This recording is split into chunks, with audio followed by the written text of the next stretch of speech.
inside here, I want it to be relatively easy to move at that point. I'll also clean this up, and this area up. Now, if you're cleaning this, you got to be very careful because there are mica spacers under here. You can see that little mica spacer. There's a point to that. See right here. This is mica right here.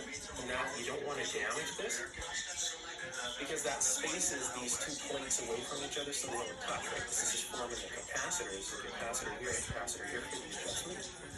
So things to keep in mind when you're working on this, be very, very careful around this. Nothing gets damaged.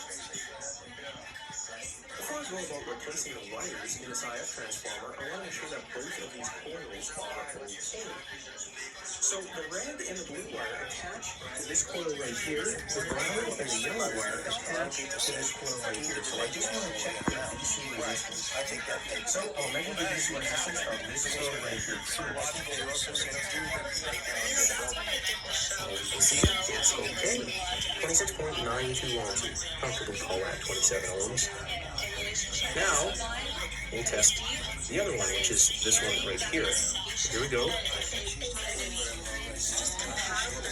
26.2 ohms. That is good news. So, both of these are fine. They're not open. So now, we're going to go replace the wires. And it's already put back together just moments later. So that was a nice easy job. One nice thing about the old wires is that they didn't talk about it through the conductor on the tabs attached to the capacitor where the wire from the winding joints in or the IS transformer basically just ran on top and then so on. So that was kind of nice. There wasn't a whole lot of mechanical movement in the movement specific wiring like to charge you $500,000 to do something worked out very well. I also made sure that these adjustment capacitors were not frozen. As you can see, they're just fine. You don't want them to be too loose. You want them to have a little bit of resistance when you're turning them. Because if they are too loose, you get more vibration on the release side. It's smooth and the IR will get excited. So we'll have to do an IR for us on this as well. I imagine it's probably way off. All these old radios have experienced some of them from the background through time. What happens is the capacitors go bad on the other side of the chassis with resistor up in there. So it's also a tiny percentage of the population. I don't think it's representative of the overall population. It's just don't see things around. Exactly. That's my point. So you know, more times than not, that's I shouldn't say that because they're doing really well with the polls. But I think that, so this week I haven't debated of theirs. I only believe no, I like them this month. But no, I honestly believe that this is probably a lot of fun.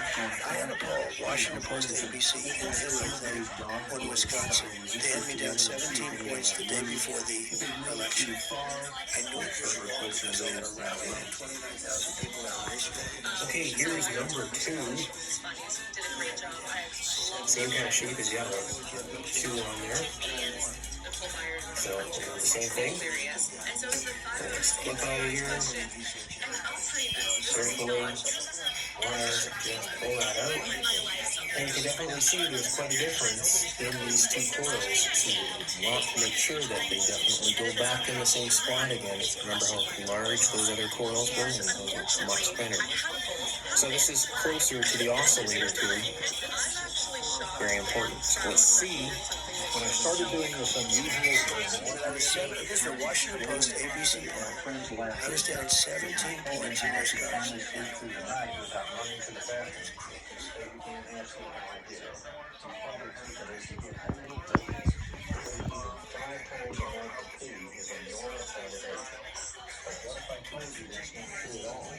What if I told you there's a simple way to help restore your bladder control and shrink your